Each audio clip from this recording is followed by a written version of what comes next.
Dan banyaknya berita negatif karena adanya kepentingan pribadi dan kelompok ya, mulai dari disharmoni antara pengurus dan ya lagi dan lagi ini masalah cuan nih. Halo cuy, jadi beberapa hari ini aku cukup terganggu dengan banyaknya berita negatif tentang kacaunya PON ke-21 yang diadakan di Aceh dan Sumatera Utara.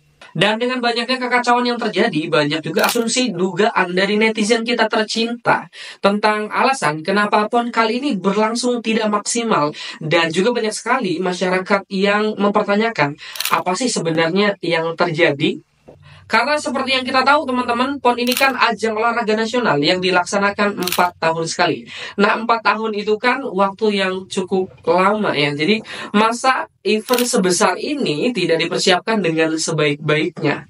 Apakah semua ini karena Mbak Rara tidak ada di sana? Ya, aku rasa bukan itu alasannya ya. Oke, jadi berhubung Bu Santi nggak masuk kelas karena sedang bantu-bantu masak konsumsi atlet PON di dapur sekolah kita, ya daripada kita gabut lah ya, jam kosong nggak tahu mau ngapain. Jadi ayo kita bahas, kita cari tahu apa sih yang sebenarnya terjadi di PON kali ini. Oke teman-teman, kita ulas kembali masalah apa aja sih yang terjadi di PON kali ini. Jadi deretan kontroversi PON Aceh Sumut ini dimulai dari fasilitas, konsumsi, kemudian wasit yang dihajar, pertandingan yang ricuh, dan berbagai macam masalah lainnya yang seharusnya tidak muncul di event nasional sebesar ini. Kontroversi paling mencuat di awal-awal adalah akses ke gedung volley indoor Sumatera Utara yang terkesan nggak jelas banget. Mulai dari tanahnya yang berlumpur, kemudian akses jalan yang belum selesai, dan ketika pertandingan dimulai pun, berlangsung ya pertandingan, masih banyak banget para pekerja yang tetap melanjutkan pengerjaan fasilitas yang belum selesai. Dan dengan adanya hal ini tentu debu bertebaran kemana-mana. Jadi energi yang tadinya disimpan buat tanding malah kebuang percuma di tengah jalan. Masalah serupa juga timbul di Aceh ketika pertandingan cabang olahraga sepak bola Papua melawan Riau di Stadion Blang Paseh sempat terhenti selama 80 menit karena lapangannya tergenang air. Dan diduga tergenang air ini karena masalah drainase yang pembuangan itu nggak cukup berfungsi dengan baik. Terus ada lagi masalah konsumsi. Jadi di hari pertama pertandingan ada kabar kalau atlet taekwondo putri dari Jawa Tengah yang dapat konsumsi makanan basi. Terus ada juga masalah keterlambatan konsumsi di jam makan, baik itu pagi, siang ataupun malam. Jadi konsumsi ini yang harusnya datang jam 9 malam gitu ya, tapi datangnya jam 11 gitu, atau yang harusnya datang jam 8 ya datangnya ngaret lah gitu ceritanya. Belum lagi konsumsi yang diberikan tidak sesuai dengan nilai gizi yang diperlukan para atlet. Dan tentunya di sini ada juga dugaan korupsi konsumsi.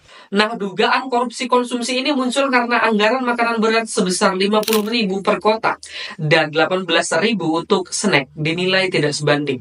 Jadi ada makanan yang seharusnya komplit dengan budget sebesar itu, tapi nyatanya tidak terlaksana. Jadi ya kalau dilihat-lihat ini mah nggak 50.000, ini mah 20.000 gitu ya. Dan masalah konsumsi ini bukan cuma dialami oleh para peserta lomba aja. Ternyata panitia pelaksana dan wasit juga dapat konsumsi yang tidak sesuai dengan anggaran yang ada. Dan efeknya para panitia pelaksana dan beberapa wasit waktu itu melakukan aksi mogok makan sebagai bentuk protes kekecewaan mereka. Nah ini kan gimana ya kalau panitia aja ngeluh, apalagi peserta ya. Dan bukan cuma konsumsi yang mengalami keterlambatan, tapi ada juga masalah transportasi yang ikut-ikutan telat menjemput para peserta lomba. Cuman ini kita ambil positifnya aja. Mungkin ya Pak sopir itu lagi kecapean ya tiap hari jemputin para peserta.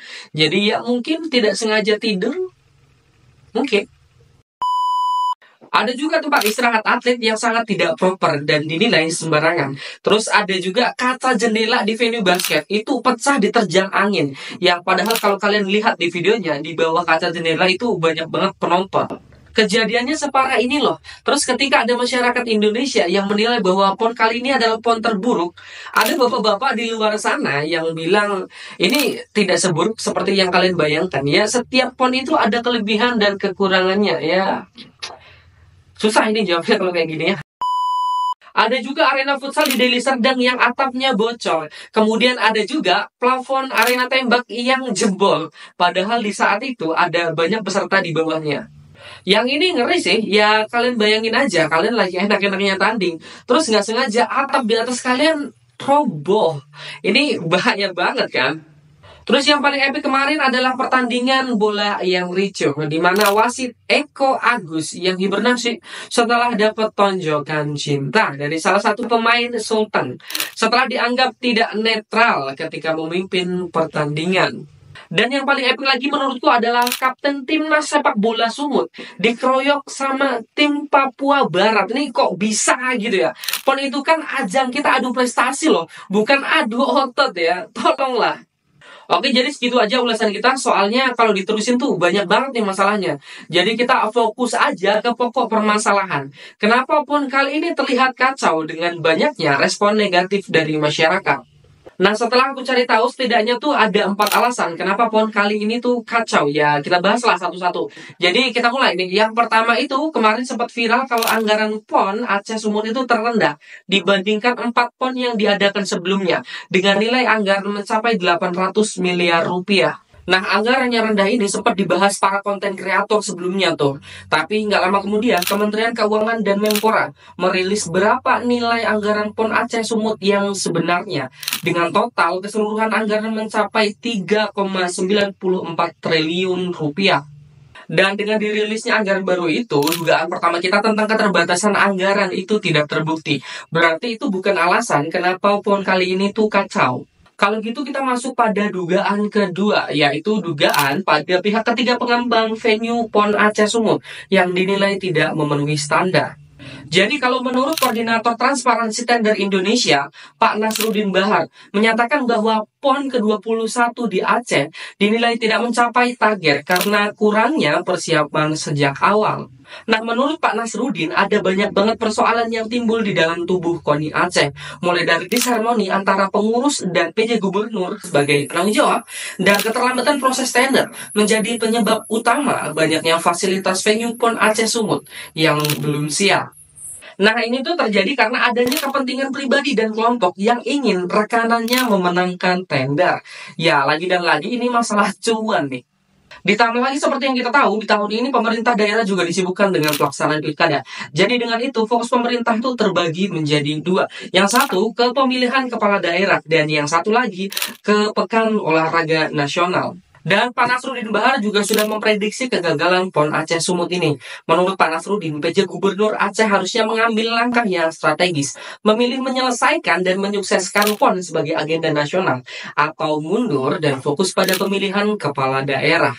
Karena melihat masalah ketidaksiapan itu tadi, jika PJ Gubernur tetap memaksa dan memilih keduanya, maka dipastikan keduanya akan gagal. Nah, pernyataan Pak Nasruddin Bahar ini dimuat dalam artikel yang dirilis oleh Dialeksis pada Sabtu 3 Agustus 2024, sebulan yang lalu lah. Silakan teman-teman yang mau baca, silakan baca sendiri ya. Dan aku rasa prediksi Pak Nasruddin Bahar ini cukup ya terbukti lah ya. Kalau menurut kalian gimana? Dan dugaan terakhir terkait semua kontroversi yang ada di PON Aceh Sumut ini tentunya tak lepas dari dugaan korupsi. Tapi untuk dugaan korupsi ini belum bisa kita bahas nih karena penyelidikannya masih berlangsung. Jadi ya kita tunggu aja berita resminya gimana. Dan ya itulah tadi alasan kenapa PON ke-21 Aceh Sumut ini dapat banyak komentar negatif dari masyarakat.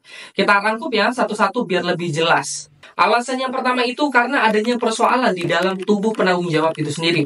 Nah, ini biasanya berkaitan ataupun berhubungan dengan pergantian kepala daerah dan adanya rotasi jabatan terkait. Yang kedua, adanya kepentingan pribadi ataupun kelompok yang ingin memenangkan tender. Ya, kalau ini kalian udah paham lah ya. Ketiga, fokus pemerintah daerah yang terpecah karena berbarengan dengan pilkada. Ya, sebenarnya untuk alasan ketiga ini menurut aku kurang masuk akal. Karena di lain sisi, menurut Kumparan News, persiapan PON ini sudah dimulai sejak 7 tahun lalu. Jadi harusnya pilkada bukan alasan ya. Dan yang keempat, yang terakhir tentunya dugaan korupsi. Ya itulah tadi alasan PON kali ini dapat predikat buruk dari masyarakat. Tapi terlepas dari itu ada banyak juga venue-venue yang berjalan dengan baik. Ada banyak juga perlombaan yang bisa berjalan dengan lancar. Kita semua paham kalau Pekan Olahraga Nasional bukanlah hal yang mudah untuk dilaksanakan. Oleh karena itu, yang kurang mari kita koreksi bersama-sama nih, agar PON yang selanjutnya tidak terulang kembali hal-hal yang seperti ini. Dan pencapaian-pencapaian baik tentunya harus kita apresiasi bersama. Karena di balik berjalannya PON ini ada banyak sekali pihak-pihak yang berjuang ikut mensukseskan dan menyediakan yang terbaik untuk PON. Berakhirlah video kali ini. Kalau misalnya ada yang kurang silahkan ditambahkan. Kalau misalnya ada yang salah silahkan dikoreksi bersama. Aku Sopon mewakili direksi yang bertugas. Adios. Selamat untuk para atlet yang meraih juara. Dan yang belum, semoga rezeki kalian di tahun mendatang.